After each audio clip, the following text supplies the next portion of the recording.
I want to welcome everyone that's joined today. And first and foremost, I want to say thank you to you all for being part of our community. We started Cadence, well, Tyler started about a decade ago at MIT, but we officially started selling our shoes in September of last year. And today we are more than 10,000 community members strong that actually have our shoes, are wearing them. So we couldn't be more proud to serve you as our community and have you be part of our community. The extended community is more than 40,000 people. So we're so happy to have you and support you with, getting more mobility. And so thank you all for being part of our community.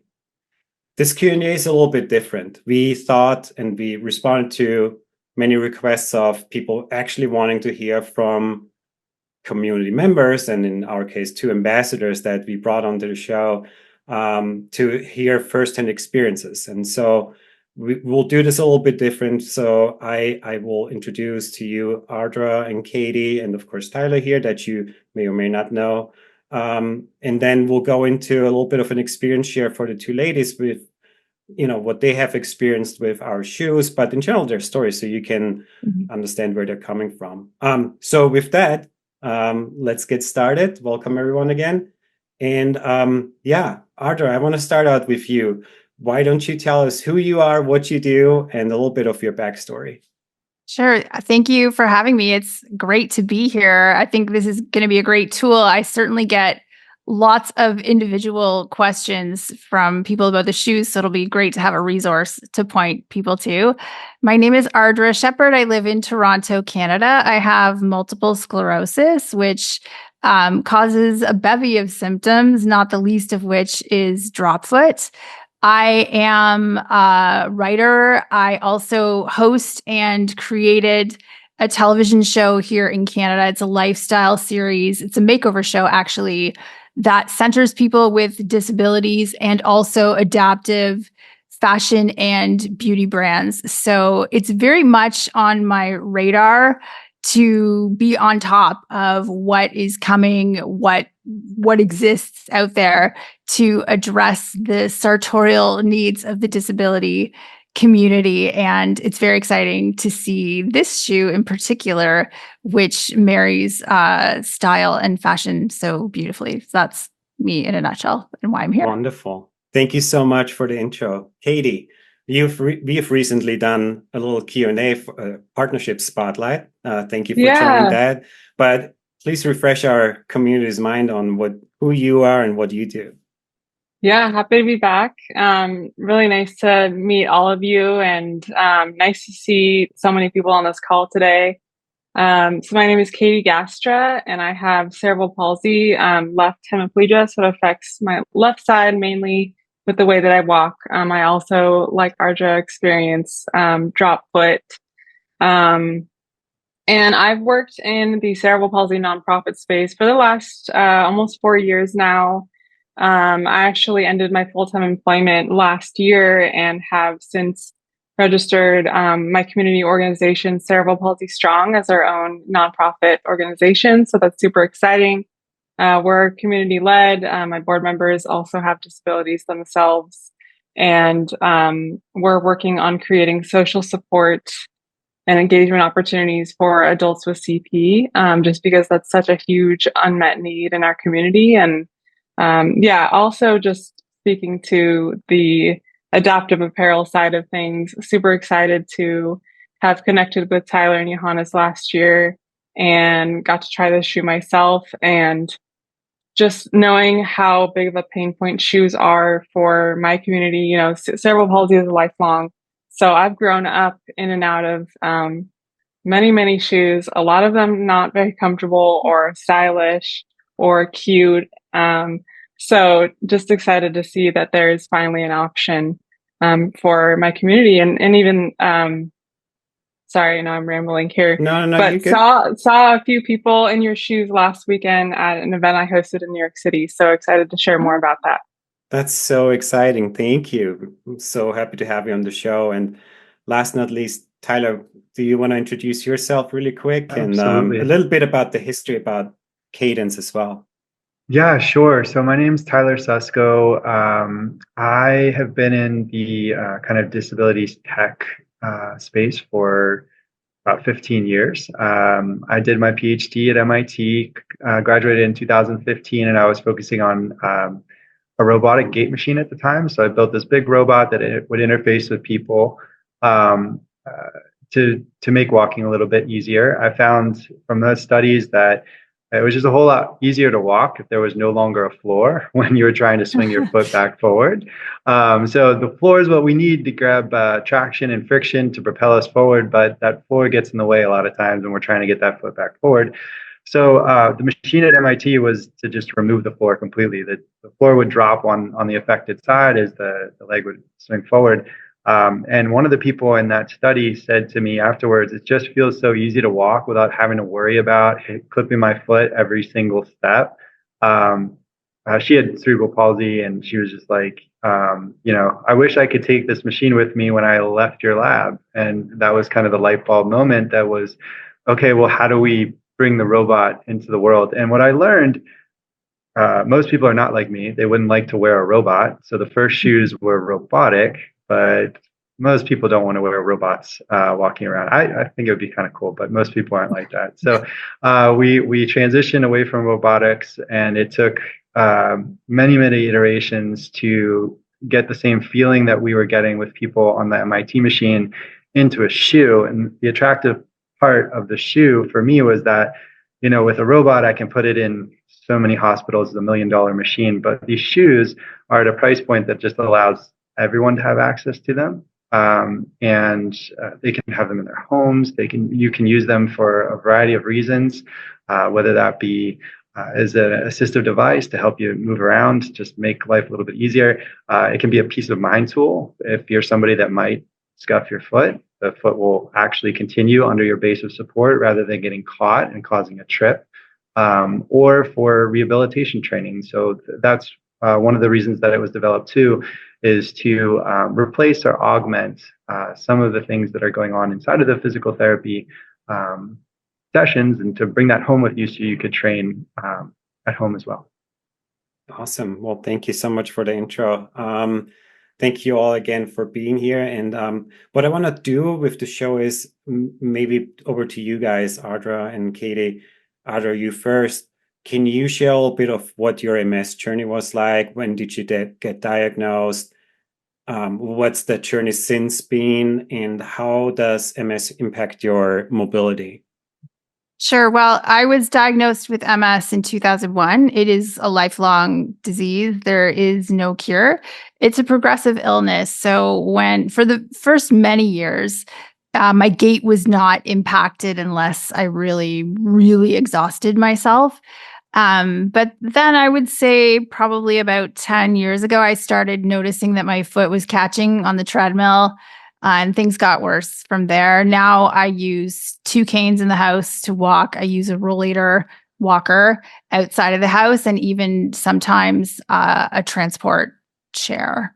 Does that answer the question in enough detail? Like, I know we're here to talk about mobility, so I don't need to bore everyone in the audience about the nuances of MS and how it can affect you in a whole bunch of different ways, but that's really how it impacts my mobility. Okay, awesome. Is just a follow-up question on that. So are days different for you? Like, is one day better than the other? Can you share a little bit about that? For sure. Like, fatigue is a big symptom for a lot of people with MS. So it's really important to mitigate that and to learn to adapt. There are sensory issues, heat sensitivity, bladder problems. It's really, MS can kind of be all-consuming. It's important to be able to adapt to what's going on and to find the tools that are going to help you live your best life, so to speak. Awesome. Thank you for that. Katy, and how about you? Yeah, thank you for sharing. It's really interesting to hear your experience. I would say, cerebral palsy is also a neurological condition, but it manifests as a result of a brain injury, usually around birth. And so I experienced a brain bleed at birth. I'm a I was born prematurely as an identical twin, which is really common for a lot of folks with CP. And it is medically understood as a non-progressive condition. However, I'm in talking with a lot of adults with CP.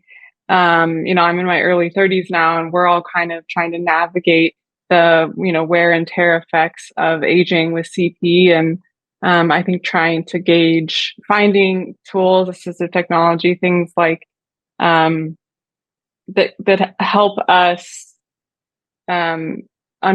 better navigate the changes that we are experiencing as our bodies age. I think I myself have slowed down quite a bit, but always try to incorporate movement, as I know that's kind of going to be the way that I maintain, or at least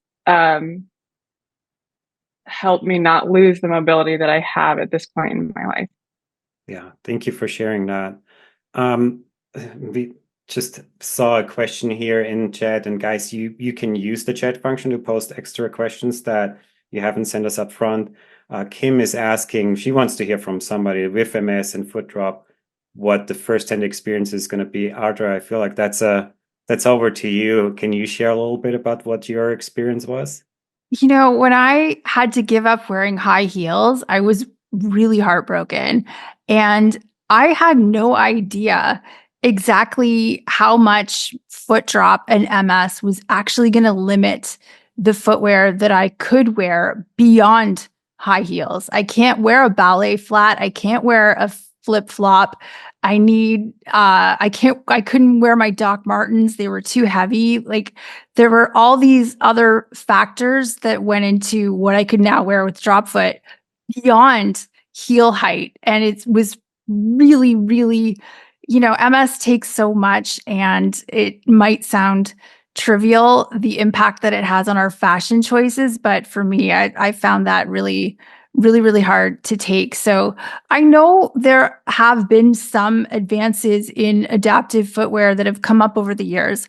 And I appreciate the design that other companies have been doing that have made lighter weight shoes that are easier to slip on, shoes that have easy closures like zipper pulls and pull tabs at the back. That's really great.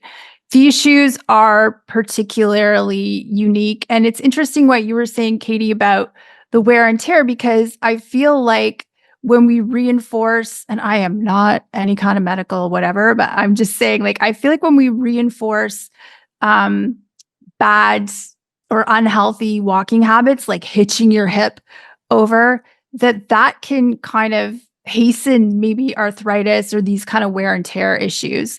So, I mean, I'm super fangirling over the Cadense shoe, but I think that is one of the problems that it may help mitigate is reinforcing that unhealthy kind of hitching behavior when you can slide over surfaces instead of, hitching, basically.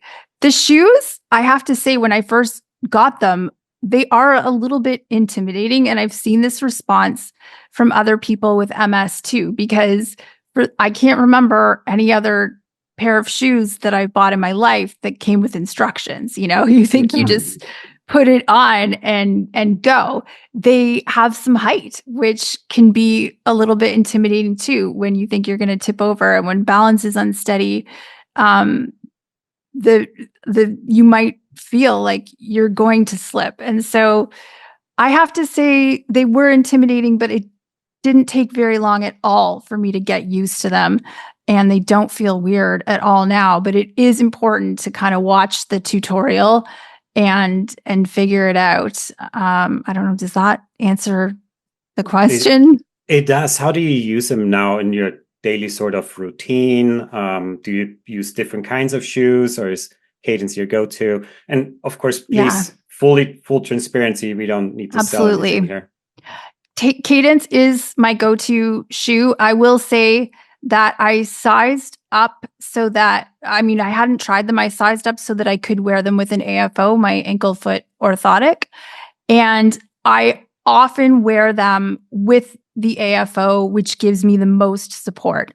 That said, they are the only shoe that I have that I can get away with not wearing the AFO. And so that's a big plus for me if, sometimes the AFO isn't that comfortable. Sometimes the outfit says, don't wear the AFO.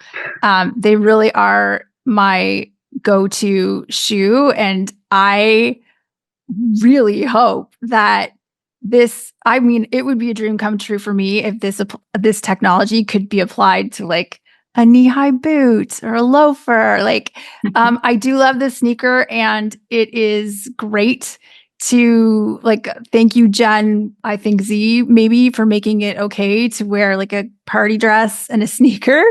But I hope the next version of this is like giving us even more options. Yeah.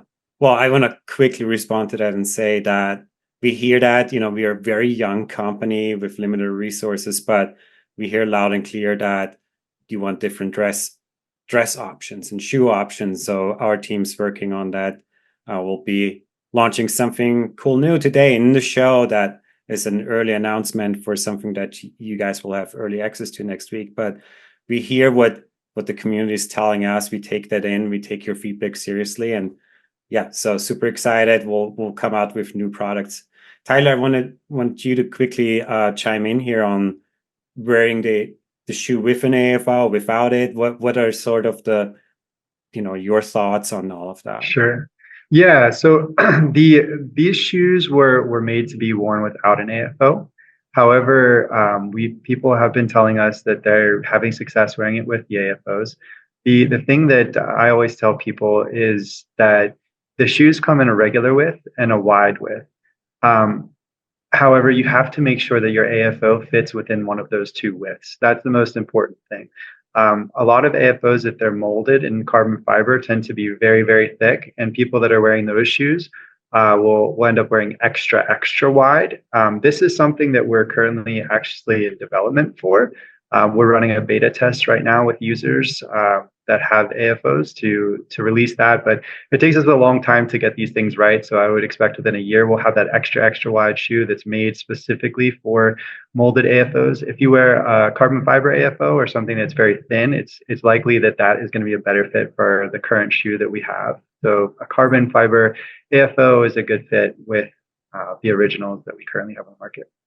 I would just add that. Yeah. From my own experience, I have a carbon fiber AFO, and I didn't have to get an extra wide size. I just take the insole out and it fits nicely.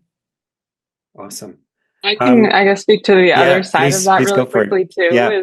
I have a really custom made AFO that's actually way too wide for the Cadence shoe, but I actually prefer wearing my Cadence shoe without my AFO, just because I do think it's the only shoe that I've experienced out of my AFO that gives me a similar amount of support that maybe my AFO wouldn't in the shoe. And so I think, if you're kind of looking for that alternative, or maybe you can't wear your AFO, it's getting repaired, what have you, I think this shoe is a really great, safe option for feeling like you have that stability that you wouldn't otherwise get. I think I would also add that for people who think it might be time for an AFO, and custom AFOs are very expensive, that I actually think of this shoe as a mobility aid, and it might be more affordable option to try the shoe first. I use a walker outside of the house. I can get away without any mobility aid in the house. I don't have carpet.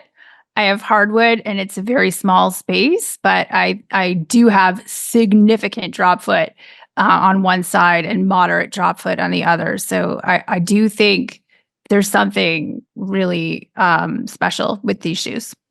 Can I ask you this, because Theodore put in a question in the chat here asking about how people navigate hard floors. How do you navigate hard floors? Is the nylon pucks, are they giving you some trouble? Was there some adjustment period? Can you share? Hard floors, a hardwood smooth surface is the easiest kind of terrain to walk over for me at all. It's I haven't tried these in wintry, wet, slushy weather yet. So I don't know how that's gonna go, but hardwood floors are no problem for you. Hardwood floors are a dream come true. It's, cobblestones, that kind of, or like sidewalks that are uneven and cracks, or trails, those kinds of things are more challenging no matter what shoe you're wearing. Got it. I will say that I could see how like a smooth surface might seem like intimidating or foreign with the shoe, just because it like at first, your first couple of steps might seem, I don't know, like slippery might not be the right word, but there is an adjustment period, especially if you're hemiplegic like me, where like one side's more stable than the other. Is kind of learning like where the weight bearing aspect of like where to put your weight. And so maybe there's a little bit of a learning curve there, but I encourage you to watch the tutorials just to like gain a little bit of understanding of like how to stand up and position your body and things like that on any type of terrain. Yeah. I think also like once you spend that day doing it, you don't have to think about it after that. It's very natural. I want to like ice skating or riding a bike, you know? Yeah. Yeah. Yeah. I want to move to one of the questions here. So Ankina, I hope I said your name right, said, I read about these shoes being very slippery, which I find concerning. Why would someone with balance issue want to buy a shoe if they create even more imbalance and give you the risk of falling?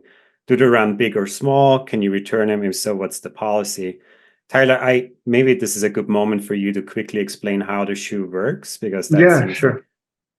Yeah, so the shoes work. They have these, just so everybody's on the same page, they have these two nylon pucks, we call them, on the outside and the front part of the shoe. The nylon pucks are designed to have a lower coefficient of friction, lower friction with the ground than you're accustomed to in a shoe. However, we also have this very high friction rubber piece that's in the middle. When you advance your foot during the swing phase of walking, that's when we're putting our foot forward. If you come in contact with the ground, the low friction surface allows you to slide that foot forward. If you were to come in contact with most of these ground surfaces, like we talked about, hardwood floor, the shoe would stick if it didn't have a low friction surface, and thus you would have a tripping incident, or your body would fall forward, right? So the low friction surface allows your foot to extend underneath your base of support, which will give you that stability when you're walking. But when you put your weight on the shoe, this part of the shoe right here is a very soft foam that's meant to collapse. So if you put your weight on the shoe, this part, I'm not sure if you can see it here, it collapses in.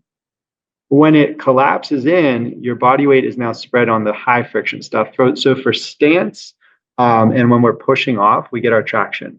When you come in contact with the floor during swing, when you don't want to have that traction, it allows it to just slide along. So that's how it was built. Getting back to kind of the question of like, why would you want something like this, and isn't it harder to walk?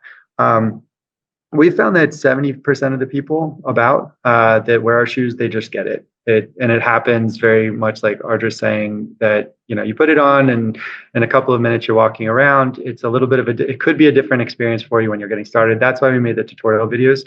For the 30% that initially are like, whoa, what is going on here? Those people, it generally takes about a week of practice following the tutorials, and then they get it, and then they just go and they don't think about it anymore. So that's what we found. We did a beta test before we launched these Cadense Originals, probably a year and a half before they went on to the market. And I was just studying people wearing them to see what their experiences were and to learn from them. And that's what I found. Everybody that joined the test was able to do it and felt comfortable. Some people, about 30%, would just take about a week of guidance. Can I ask a question? Yeah. Can I ask a question? Yeah. The pucks. What's the lifespan? Like, do they ever lose their slide? Do they get a texture there? So they will get a texture there depending on the surface. So if you're wearing them inside, you're on carpet, lifespan is going to be a long time. If you're inside working on hardwood, lifespan is going to be a long time, and the surface won't really degrade very much at all. If you're going to take them over concrete or sidewalks, then the surface is going to start to wear away a bit. The friction is going to be about the same, even when you kind of have a messed up surface there. It might increase just a little bit, but they'll still function as they normally would everywhere. And then in terms of wear and how long do they last, this is dependent on two factors. The first is that surface you're walking on. So they're going to last a very long time indoors and on carpet. And the second factor is how much weight you put on them while you're sliding them. So for somebody, my dad has Parkinson's. He walks, these are his daily walking shoes. He's been walking in the same pair since we were able to ship them to him in March. So he's had this pair for, 7-8 months. So my mom says they look like new. So he's still walking on them. He walks outdoors every day, but he's not a heavy scuffer. So he will come in contact with the ground, maybe one every 10 steps.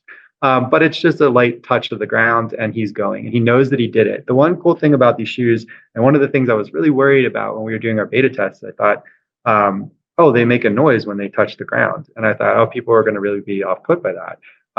And after the beta test and working with people for 6 months, they would wear their shoes for 6 months and I'd work with them.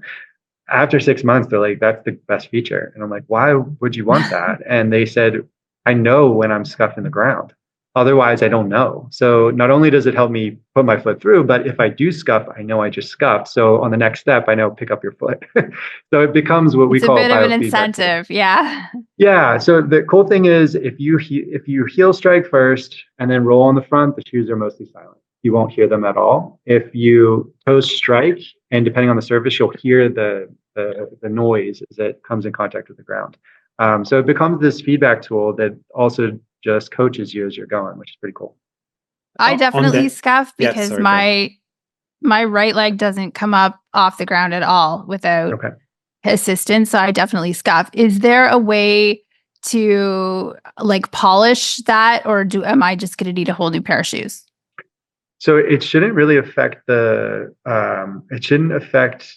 performance of them. Okay. If you're walking out until you wear all the way through the puck. And then you need another pair of shoes at that point. Okay.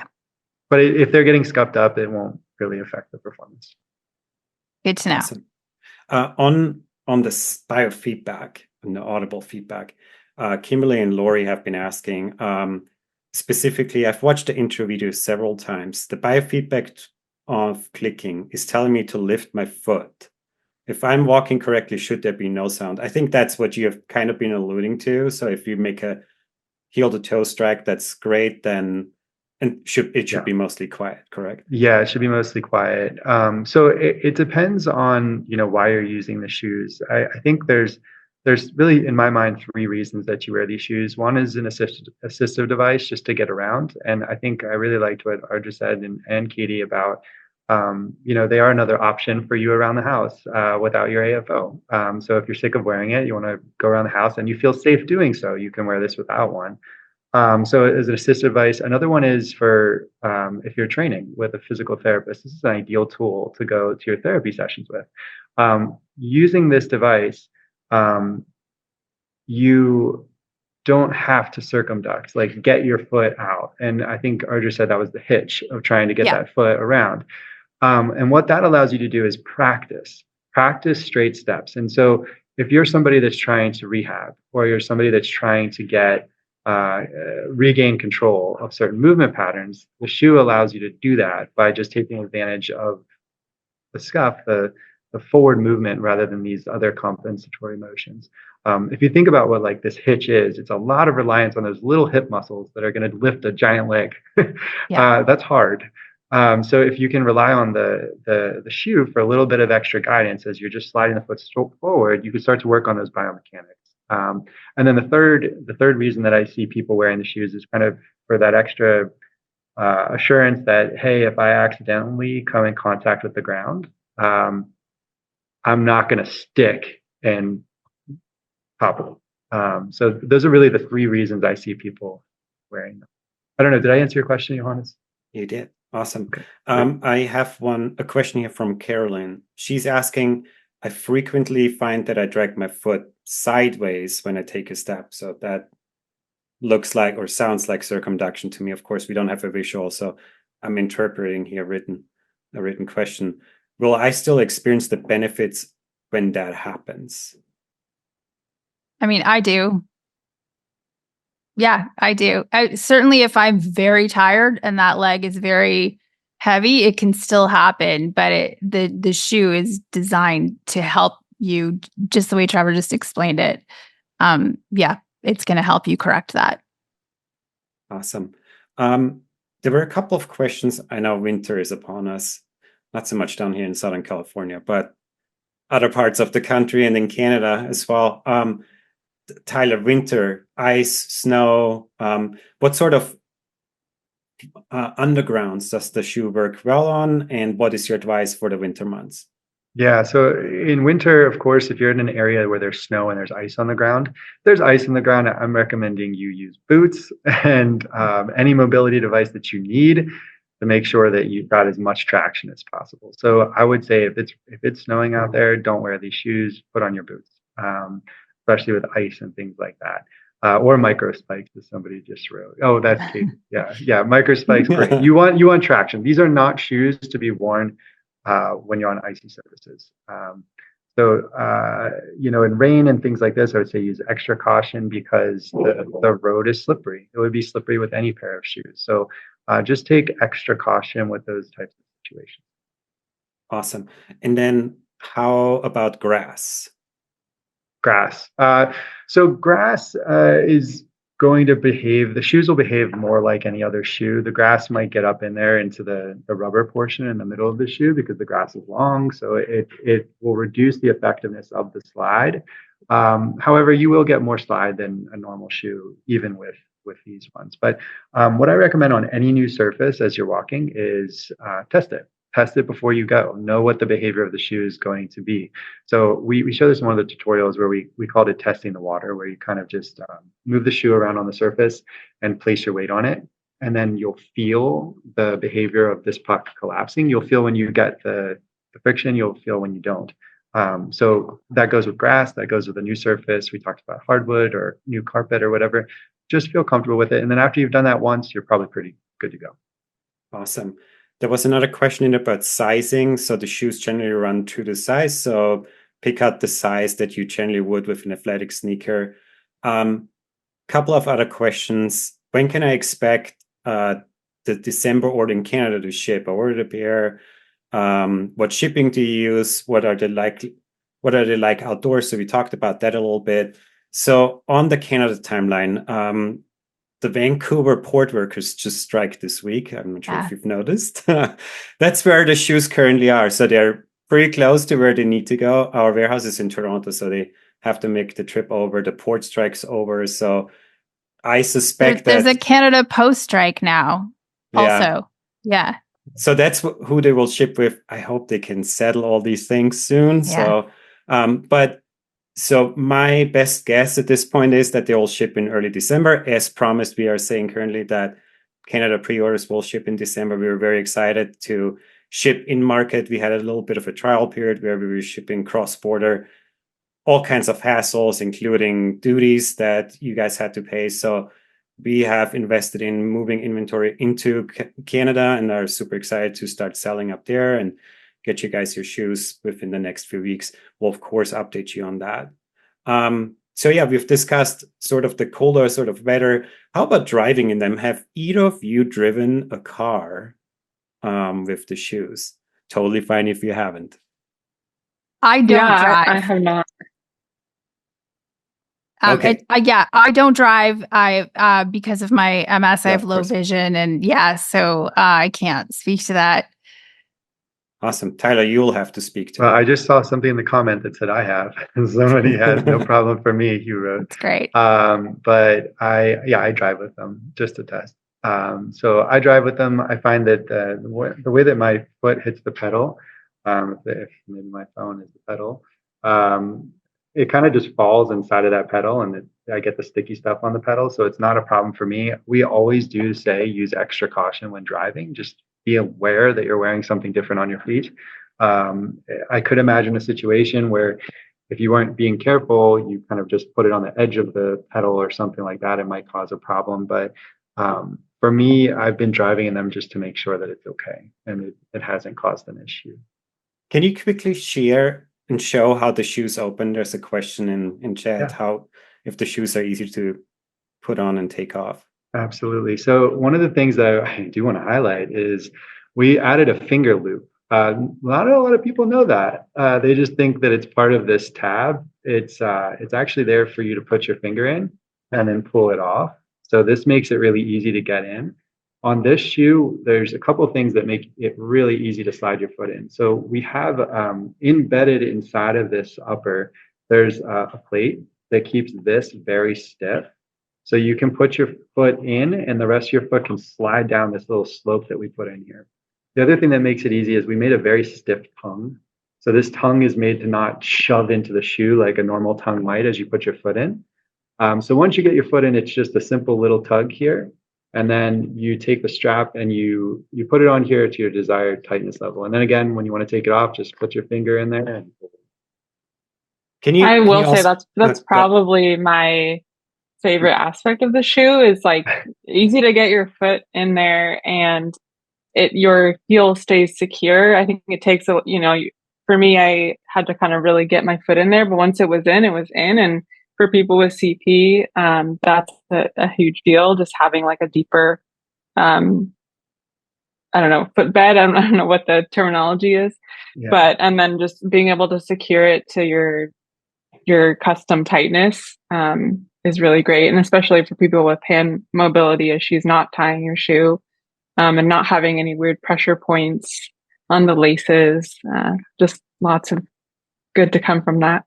Katy, I second all of that. I was just on an airplane and I was able to get them on and off in that tiny, tight space, which is, I don't know, it was a revelation for me because normally I have to like pick my foot up over my knee to put my shoes on. I was able to do it in that tiny space. So they are very easy to get on and off. That's so awesome to hear.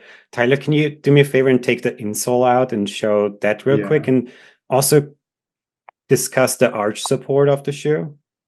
Yeah, so the insole is just removed like any other insole would. So you just pull it out.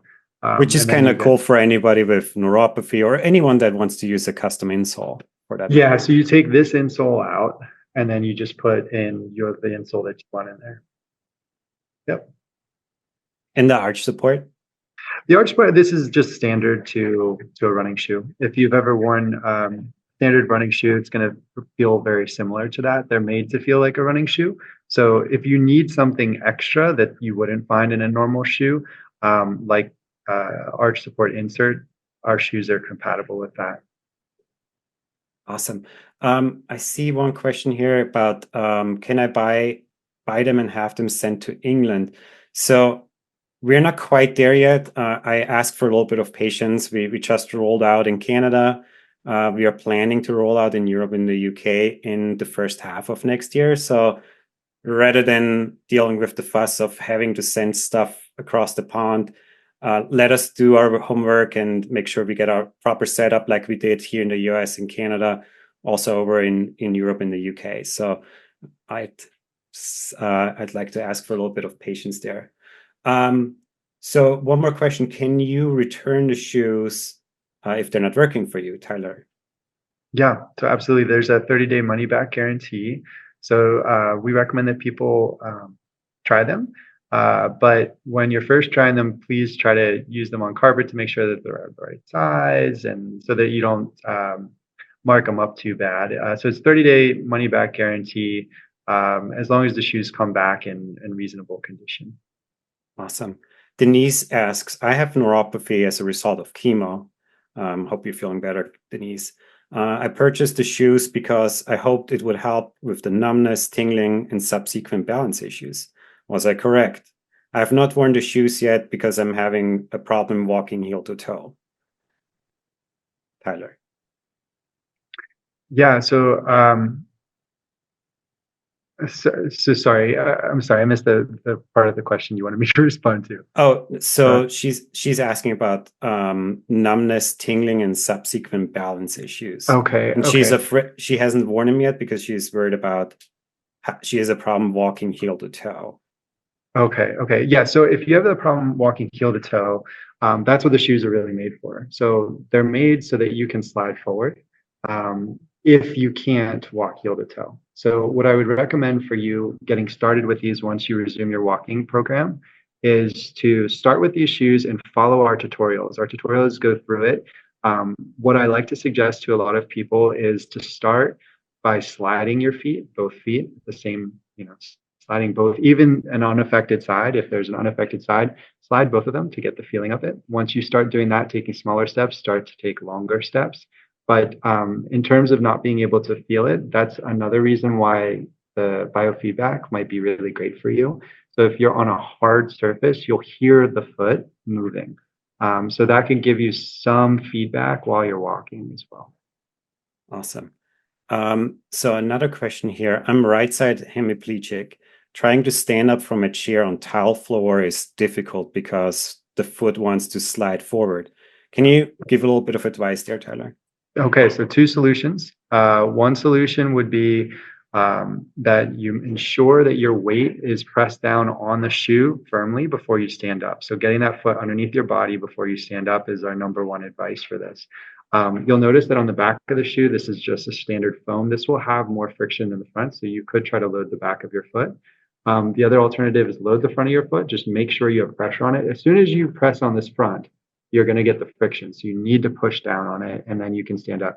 The other advice that I give to people, and we responded to this by developing a mat that you can put down in front of your chair whenever you're transitioning from sit to stand. The mat is made of silicone. The silicone, when it's in contact with the puck material, it turns that puck material into a high friction surface. So you're able to stand freely.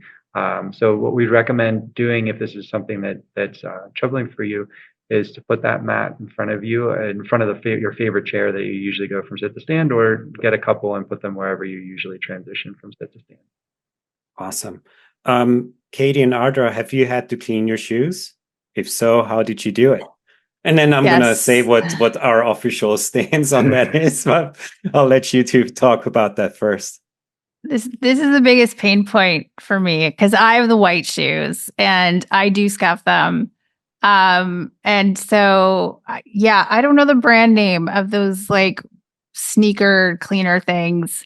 And I suck at it. I make my husband do it for me. But, yeah, I love the white ones. I get compliments from people all the time, like who makes these sneakers. I feel like people without drop foot want to wear them, but keeping them clean, I'm like, oh, was the white one the right way to go? That is the biggest pain point for me. I don't know about you, Katy.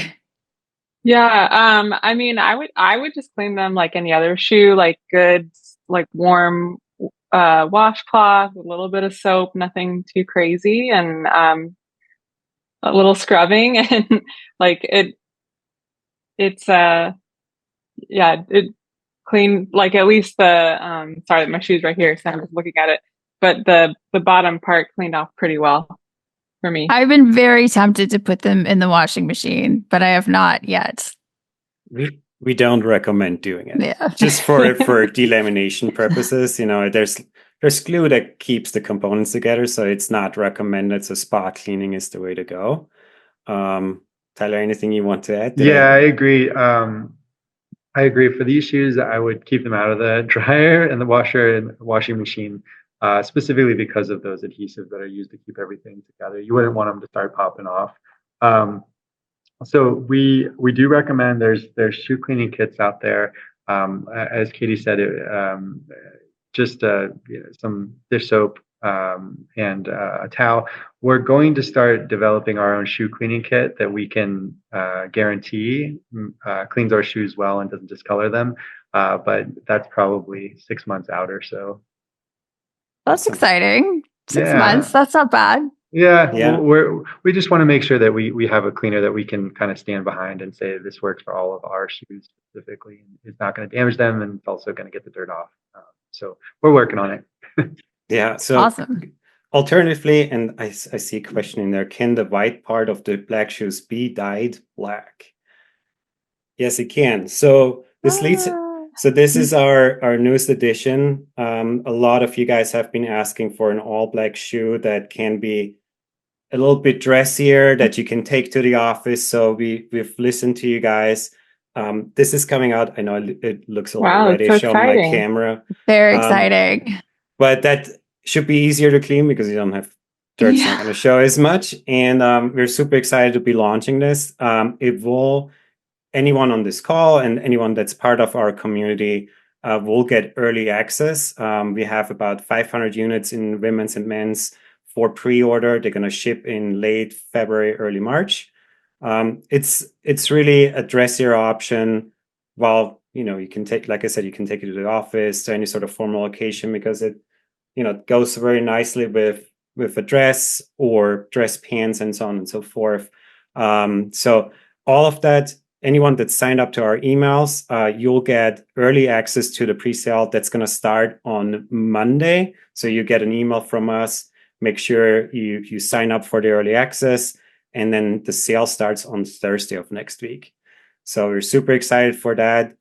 It's just giving you more options, and like I said at the beginning of the show, there's going to be other versions of the shoe as well down the road, but really wanted to respond with something that's a little bit dressier for you guys. Ladies, some first reactions from your end. I think it's very exciting. Yeah. I'm very excited. I also want to applaud you guys, because you can tell that the team really cares about the community, and it's really exciting. Awesome. Yeah, I mean, the fact that you're able to respond so quickly to just like user preferences, and all the fact that you also came out with 4 colors from day one, like that to me is huge. Love, and I personally would love an all black version. Me too. My AFO is all black carbon fiber, so I know that would look super good. Nice black is the new black. Yes. Yeah. No, that's awesome. Can I just make a point on that too? So what's really cool for me, so this has been like 15 years for me in coming, right? So what's really awesome about Cadence, and when we're actually doing this and we're getting out into the community, is we get so much back from the community. People say, I want something to help me with transitioning from sit to stand. We're like, great, we'll go make that. People will say, I want a shoe that goes with my AFO. Okay, great, we'll go make that. It's so fun to be able to have such an engaged community that just tells you what they want. And then we're like, great, we'll go do it. So keep that coming. For so long, the disability community has been, we've just had to settle, for what's out there. And so often the tools look medical, and not thoughtful. And we have felt like an afterthought. And it is very nice to be seen as a community that also values aesthetic and style. And it's really, thank you so much, Tyler. It's really exciting what you're doing. That's awesome. Yeah, we learned that style was just so important. Yes. And we also realized that it's often overlooked. So it's something that people want. It is mostly overlooked. Like, I don't think that can be overstated. So yeah, echo everything Ardra was saying. Sorry, I didn't mean to cut you off there. That was one of when I first joined the company about 2 years ago, and Tyler and I started talking about it. I joined the company because it's a cool local company, of course, and my cousin Michael lost his lower leg in a motorcycle accident. So I saw a purpose for this could be a tool for him because he's hiking his hip up now. But one of the first things that Tyler told me is all these fantastic stories on how this helped people walk better. And then he was like, well, but what you might find fascinating is that people said, but I love that they don't make me stand out more. And I'm like, whoa, that is such an important piece of information. So from the very beginning on, my focus was to make sure this is a great looking brand that you'd be proud to wear all around the world. So that is what we put. That's my focus is, okay, yeah, let's bring the functionality. Let's make sure that everything works great, but it must also look good. Everything we do must look stunning and make you guys feel good about yourselves. We feel that. And I know in the MS community, oftentimes we resist devices that might otherwise help us because they're not attractive. And so we choose, to put ourselves in riskier situations where we might fall and injure ourselves because there aren't options. So again, this is just great. Awesome. Well, I think we went through most of the questions. I'll make sure that we respond to those that we didn't get to. For the last 10 minutes, I want to give you two ladies the stage and tell people how they can connect with you, what's near and dear to your heart, resources that you provide that people could be interested in our community. Ardra, do you want to go first? Sure. You can find me at trippingonair.com and on Instagram, ms_trippingonair. I also host a podcast by the same name. My gift guide that I do every year for people with MS or any chronic illness comes out on Friday. And it's sort of, the tools and tricks and gifts that I've discovered over the past year that have made my life with MS easier. So I would encourage you to check that out because we also have very excellent giveaways. You may even find your favorite new pair of shoes in the giveaway. So yeah, that's where you can find me. I also have a book coming out next year in March. It's available for pre-order. Now it's called Philosophy, FALL, Philosophy. I'm falling less now with these shoes. That's fantastic. Please make sure you send us over the link to the book. We'll include it in the show notes and share it with our community so that they can get pre-order as well. Katy. Yeah, that's amazing. Congratulations. Love the book title. Love the title of your handle or website as well, Tripping on Air. You can find our community, Cerebral Palsy Strong, on Instagram and Facebook, mostly on Instagram these days. We do have a website, cerebralpalsystrong.org. We can also provide links in the chat as well. But I would encourage anyone who has CP who is on this call, no matter your age or stage in life, I encourage you to share your story with our community. You can do that through our website. It's super easy. We just ask you a few questions and you can share a few photos or videos with us. And you'll join a community of hundreds of people who've shared their stories over the years. And also you can express your interest in our next CP social event. That's for adults with CP, pretty much of all ages. We're very grassroots, kind of doing it ourselves right now, but looking for some more support to grow our events program and be able to host more CP socials. We're doing one every year at this point. Just hosted one last week in New York City that was super successful. Had about 40 people come out. Just a room full of people with CP was super special and kind of a first time experience for a lot of our attendees. And it's just a place for us to gather and share our stories and make connections where, we might do online already, but meeting in person is just a whole different layer of connecting with your community. So that's what we're up to and encourage you to check us out. Awesome. Tyler. Where can you find Cadence? No. Do you want to share any thoughts? Well, no, it's always great doing these things. I just really appreciate Katy and Ardra spending your time with us and also for being ambassadors for our brand, trying things out. I think what matters most to a lot of people is just hearing your stories, not necessarily the ones that we can provide, but I think you guys are just awesome examples of people that are out doing your thing and doing a great job. So thank you. Awesome. Thank you for having us. Yeah, thank you. Yeah, and I did want to say before we go, but at the event last weekend, we had a couple people wearing Cadense shoes. I'm not sure how they found out about it, but it was super exciting to see them out in the wild. And we were also able to raffle off a pair of Cadense shoes. So our recipient is super excited to get her pair in the mail. So thank you for that. I just love how much this culture has changed where now we see each other and it's like the cool secret handshake, right? It's like, I don't know. It's just, I'm not articulating that well, but I feel like, yeah. We get it. Wonderful. And we as a brand are here for you as a safe space and a community of all kinds of walks of life, as I like to say. So anyone's welcome here and we're here for you guys. So to all of our community members, again, thank you for joining us, specifically Katy and Ardra. Thanks for coming on the show.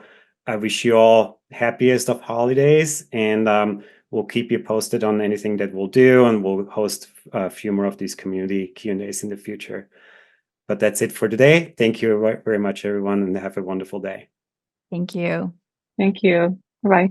Thank you. Bye-bye.